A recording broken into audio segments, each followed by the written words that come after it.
नमस्कार दोस्तों, GK GS के प्रैक्टिस सेट 63 में आप सभी का स्वागत है। दोस्तों, ये वीडियो सभी के लिए इम्पोर्टेंट होने वाला है। जो भी स्टूडेंट किसी भी एग्ज़ाम की तैयारी कर रहा हो, जिसमें दोस्तों जनरल अवेयरनेस और जनरल साइंस से रिलेटेड क्वेश्चंस पूछे जाते हैं, उन सभी के लिए वेरी वेरी इंपॉर्टेंट होने वाला है। तो दोस्तों, बने रहेगा वीडियो के अंत तक। चैनल को सब्सक्राइब कर लीजिएगा, वीडियो को लाइक कर दीजिएगा, पसंद आए तो शेयर जरूर करिएगा। चलिए क्वेश्चंस को शुरू करते हैं। दोस्तों, पहला क्वेश्चन है, संसद का संयुक्त अधिवेशन राष्ट्रपति बुलाता है। ये क्वेश्चन यहाँ से बनता है दोस्तों, संसद का संयुक्त अधिवेशन कौन बुलाता है, किसके पास अधिकार है दोस्तों? हो जाएगा राष्ट्रपति के पास। और इसकी अध्यक्षता कौन करता है? अध्यक्षता इसकी कौन करता है दोस्तों? तो इसका आंसर हो जाएगा लोकसभा अध्यक्ष। ऑप्शन नंबर 2 सही हो जाएगा दोस्तों, लोकसभा अध्यक्ष। ऑप्शन नंबर 2 सही हो जाएगा, लोकसभा अध्यक्ष। लोकसभा अध्यक्ष इसका सही आंसर हो जाएगा दोस्तों, लोकसभा अध्यक्ष। दोस्तों, अगर बात करें कि लोक ज्वाइंट सिटिंग जो संयुक्त अधिवेशन अनुच्छेद किस अनुच्छेद में दिया गया है भारतीय संविधान के? तो हो जाएगा अनुच्छेद 108 में दिया गया है ज्वाइंट सिटिंग।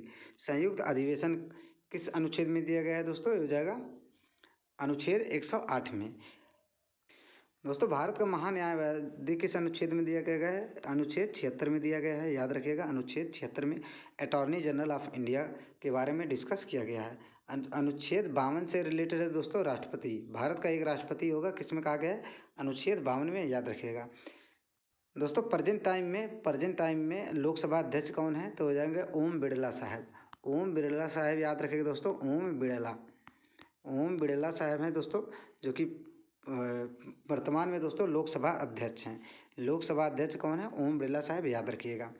अगला क्वेश्चन है, कर्क रेखा निम्न में से किस राज्य से होकर नहीं गुजरती? पूछा दोस्तों, कर्क रेखा निम्न में से किस राज्य से होकर नहीं गुजरती? तो दोस्तों, तो कर्क रेखा की बात करें, टोटल कितने राज्यों से होकर गुजरती है? तो हो जाएगा 8 राज्यों से होकर। 8 राज्यों में कौन कौन सा राज्य है दोस्तों? याद रखिएगा, राजस्थान, गुजरात, मध्य प्रदेश, राजस्थान, गुजरात, मध्य प्रदेश, छत्तीसगढ़, याद रखिएगा दोस्तों, छत्तीसगढ़, झारखंड, पश्चिम बंगाल, त्रिपुरा और मिजोरम। दोस्तों, याद रखिएगा कौन कौन से राज्य हैं? 8 राज्यों से होकर गुजरती है। पहला हो जाएगा राजस्थान, उसके बाद गुजरात, फिर मध्य प्रदेश, छत्तीसगढ़, झारखंड, पश्चिम बंगाल, त्रिपुरा और मिजोरम। इन सभी 8 राज्यों से होकर गुजरती है कर्क रेखा। याद रखिएगा दोस्तों, भारत के 8 राज्यों से होकर गुजरती है। तो इनमें से कौन सा हो जाएगा दोस्तों? नहीं गुजरती है, तो हो जाएगा उत्तर प्रदेश। ऑप्शन नंबर 1 सही हो जाएगा दोस्तों, उत्तर प्रदेश से होकर नहीं गुजरती। कर्क रेखा उत्तर प्रदेश से होकर नहीं गुजरती है। दोस्तों, कौन सी नदी कर्क रेखा को 2 बार काटती है? तो 2 बार काटती है दोस्तों, 2 बार काटती है। ये हो जाएगा दोस्तों माही नदी, याद रखिएगा। माही नदी कर्क रेखा को 2 बार काटती है। बहुत ही इंपॉर्टेंट नदी है दोस्तों, माही नदी कर्क रेखा को 2 बार काटती है, ये भी याद रखिएगा। क्वेश्चन बहुत ही इंपॉर्टेंट बनता है, कर्क रेखा को कौन सी नदी 2 बार काटती है? तो हो जाएगा माही नदी। एकमात्र नदी है भारत के जो कि 2 बार काटती है माही नदी को। अगला क्वेश्चन है, गद्दी तथा बारी जनजातियाँ मुख्य रूप से कहाँ निवास करती हैं? गद्दी तथा बारी जनजातियाँ मुख्य रूप से कहाँ निवास करती हैं? तो इसका आंसर हो जाएगा दोस्तों, गद्दी तथा बारी जनजातियाँ हो जाएंगी हिमाचल प्रदेश की प्रमुख जनजाति है। हिमाचल प्रदेश, याद रखिएगा दोस्तों, हिमाचल प्रदेश की और जनजातियाँ याद रखिएगा दोस्तों, जैसे कि हो जाएगा बकरवाल जनजाति, ये भी इम्पोर्टेंट है। बकरवाल, बारी जनजाति, ये तो इम्पोर्टेंट है। गद्दी इम्पोर्टेंट है दोस्तों। लाहौली जनजाति, ये भी इम्पोर्टेंट है हिमाचल प्रदेश की। लाहौली जनजाति, याद रखें दोस्तों, बकरवाल जनजाति, लाहौली जनजाति, गद्दी जनजाति और बारी जनजाति हिमाचल प्रदेश की इम्पोर्टेंट जनजातियां हैं। अगला क्वेश्चन है, प्रथम राजभाषा आयोग का गठन किस वर्ष किया गया? प्रथम राजभाषा आयोग का गठन किस वर्ष किया गया? बहुत ही इंपॉर्टेंट है दोस्तों, प्रथम राजभाषा आयोग का गठन किस वर्ष किया गया है? तो हो जाएगा दोस्तों 7 जून 1950 को होता है। प्रथम राजभाषा आयोग का गठन होता है 7 जून 1950 को। तो इसका आंसर हो जाएगा 1950। ऑप्शन नंबर 1 सही हो जाएगा, 1950। प्रथम राजभाषा आयोग का गठन किया गया 7 जून 1950 को। दोस्तों, इसके कितने सदस्य थे, इसमें सदस्यों की संख्या अगर पूछे सदस्य तो ये हो जाएगा टोटल सदस्य 21 थे, ये भी याद रखिएगा। टोटल सदस्य 21 से। और इसके अध्यक्ष की बात करें दोस्तों तो बीजी खेर, बीजी बीजी खेर हुआ करते थे, याद रखिएगा। बीजी खेर जो कि बाल गंगाधर खेर, बाल गंगाधर खेर याद रखिएगा दोस्तों। बाल गंगाधर तिलक नहीं, बाल गंगाधर खेर याद रखिएगा दोस्तों। राजभाषा आयोग के अध्यक्ष हुआ करते थे बीजी खेर। अगला क्वेश्चन है, किस वर्ष में जन गण मन को भारत के राष्ट्रगान के रूप में अपनाया गया? दोस्तों बहुत ही आसान क्वेश्चन है और बहुत ही इंपॉर्टेंट क्वेश्चन है ये दोस्तों। एसएससी और रेलवे का फेवरेट क्वेश्चन होता है। किस वर्ष में जन गण मन को भारत के राष्ट्रगान के रूप में अपनाया गया? तो इसका आंसर हो जाएगा दोस्तों 24 जनवरी 1950 को। ऑप्शन नंबर 3 से हो जाएगा 24 जनवरी 1950 को अपनाया गया था भारत का जनगण मन।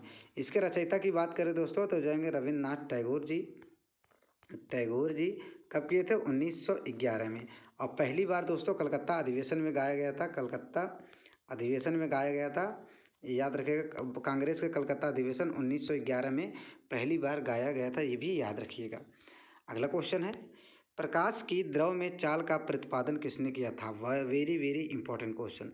प्रकाश की द्रव में चाल का प्रतिपादन किसने किया था? Very very important questions. ये पांचों के पांचों ऑप्शंस बहुत इंपॉर्टेंट है दोस्तों, आप लोग नोट कर लीजिएगा। तो दोस्तों इसका आंसर हो जाएगा प्रकाश की द्रव में चाल का प्रतिपादन किसने किया था? आंसर हो जाएगा फोकाल्ट ने। ऑप्शन नंबर 5 से हो जाएगा दोस्तों फोकाल्ट ने। दोस्तों बात करें हाइजीन्स की, तो हाइजीन्स ने क्या दिया था दोस्तों? याद रखिएगा प्रकाश का अपवर्तन का नियम।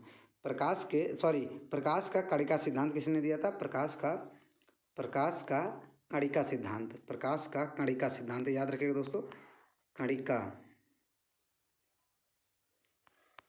प्रकाश का कणिका सिद्धांत दिया था हाइजीन्स ने। बिलबोर्ड स्नेल ने क्या दिया था दोस्तों? प्रकाश का अपवर्तन का नियम, प्रकाश का अपवर्तन का नियम दिया था बिलग्रेड स्नेल ने। बेंजामिन फ्रैंकलिन ने दोस्तों किस चीज़ का खोज किया था? विद्युत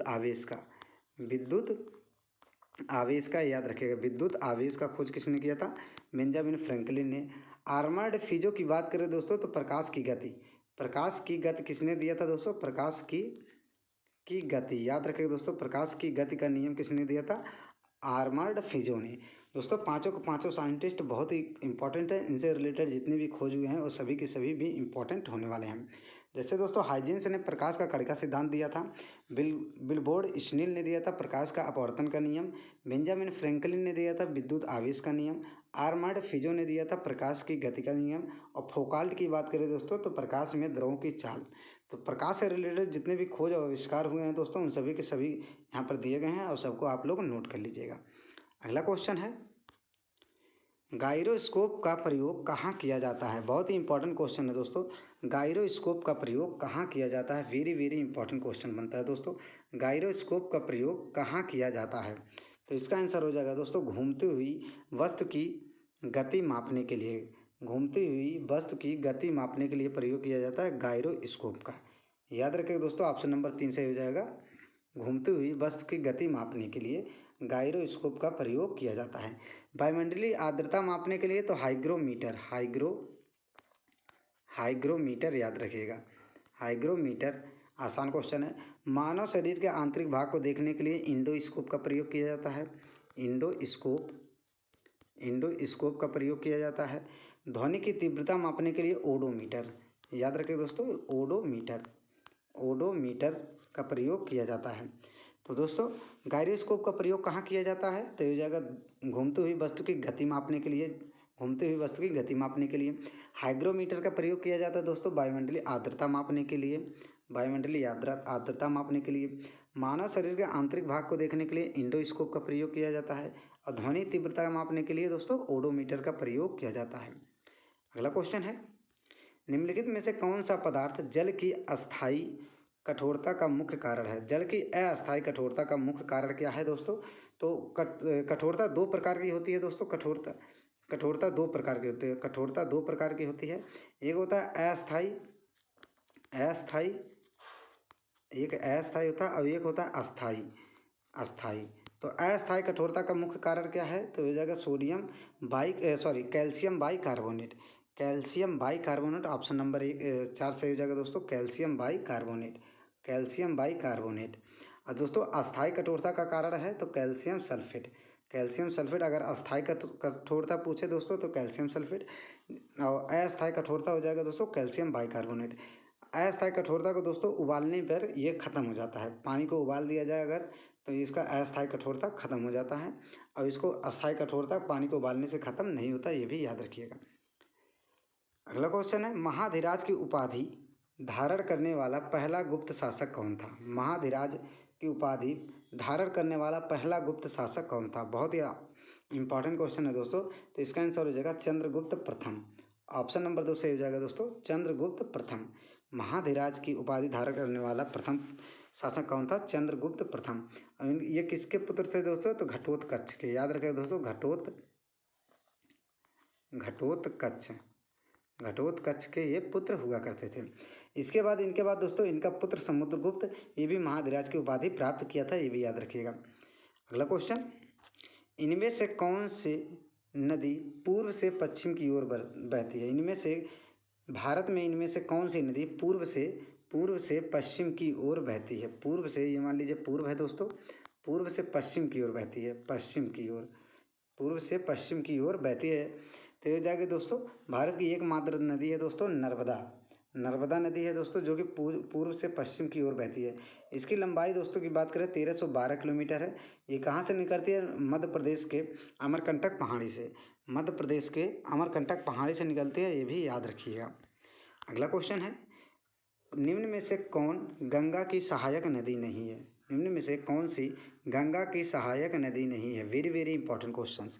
निम्न में से कौन गंगा की सहायक नदी नहीं है? तो इसका आंसर हो जाएगा दोस्तों, ये भी सहायक नदी है, ये भी मतलब ऑप्शन नंबर 1 सही हो जाएगा दोस्तों, गंगा की सहायक नदी नहीं है। तो ऑप्शन नंबर 1 सही हो जाएगा दोस्तों, ये तीनों सहायक नदियाँ हैं, गंगा की सहायक नदी हैं ये तीनों दोस्तों, याद रखिएगा। और सबसे बड़ी अगर पूछे, सबसे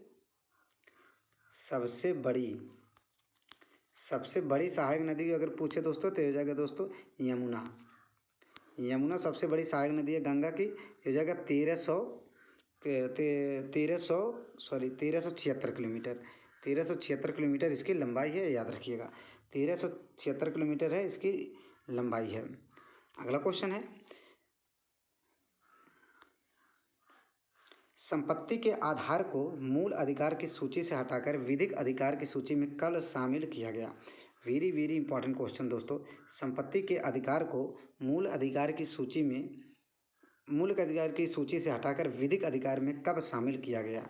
कब शामिल किया गया दोस्तों? तो हो जाएगा 44वां संविधान संशोधन के द्वारा, ऑप्शन नंबर 1 से हो जाएगा दोस्तों 44वां संविधान संशोधन के द्वारा। 42वां संविधान संशोधन के द्वारा मूल कर्तव्य को शामिल किया गया, मूल कर्तव्य को शामिल किया गया, और इसको दोस्तों लघु संविधान भी कहा जाता है। 42वां संविधान संशोधन को लघु संविधान भी कहा जाता है, लघु संविधान कहा जाता है, याद रखिएगा। लघु संविधान किसको कहा जाता है? 42वें संविधान संशोधन को। 86वें संविधान संशोधन द्वारा दोस्तों 6 से 14 वर्ष तक का निःशुल्क शिक्षा का प्रावधान किया गया है।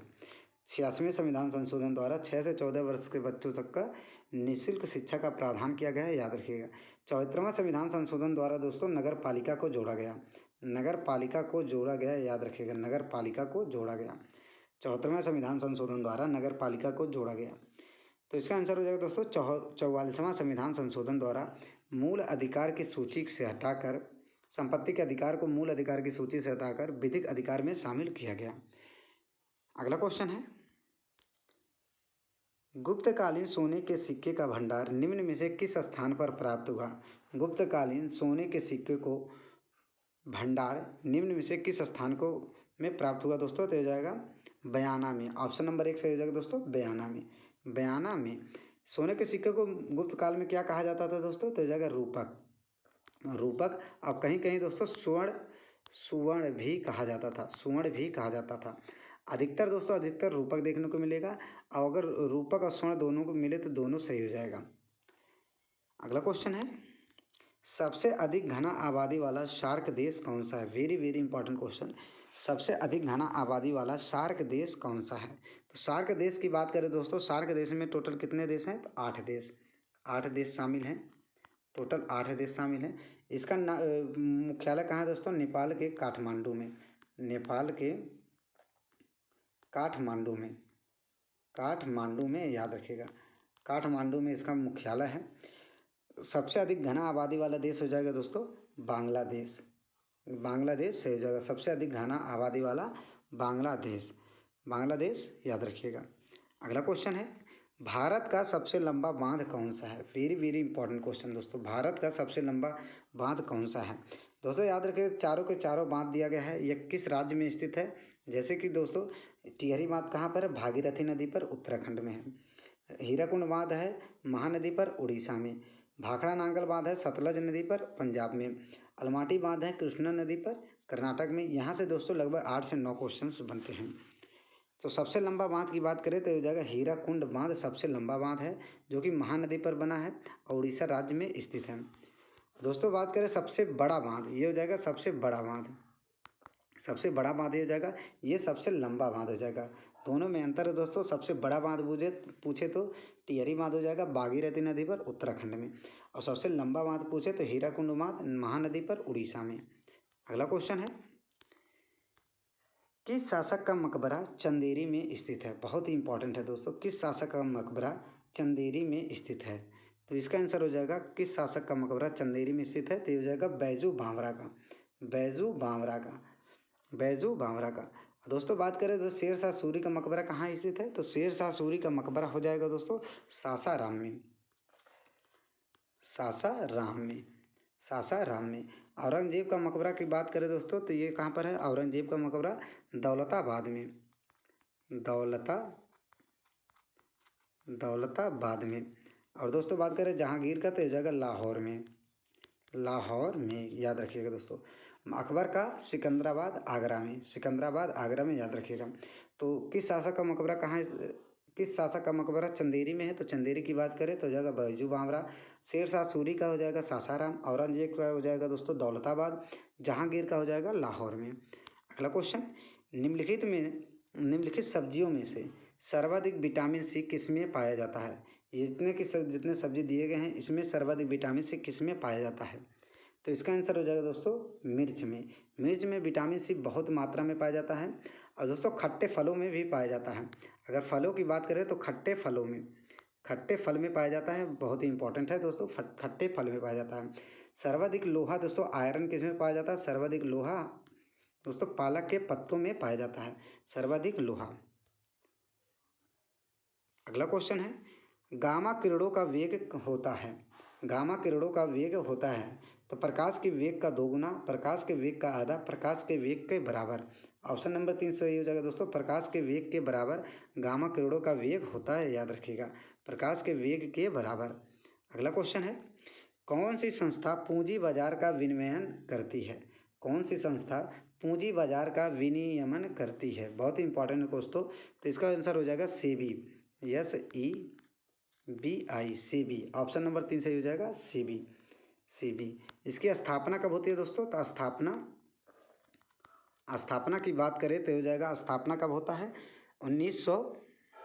12 अप्रैल 1992 में इसकी स्थापना होती है सेबी का। 12 अप्रैल 1992 में होता है सेबी की स्थापना। ये कौन सी संस्था होती है दोस्तों? पूंजी बाजार का विनियमन करती है, याद रखिएगा। अगला क्वेश्चन, जूल में क्या मापा जाता है? जूल किसका मात्रक होता है दोस्तों? जगह ऊर्जा का। आसान क्वेश्चन है। ऊर्जा का मात्रक जूल होता है। शक्ति का मात्रक वाट होता है। बल का मात्रक न्यूटन होता है। वेग का मात्रक दोस्तों मीटर पर सेकंड होता है। तो दोस्तों बस आज के लिए इतना ही। उम्मीद करता हूँ दोस्तों वीडियो पसंद आई है। वीडियो पसंद आए तो चैनल को सब्सक्राइब कीजिएगा, वीडियो को लाइक कीजिएगा और शेयर जरूर कर दीजिएगा। धन्यवाद।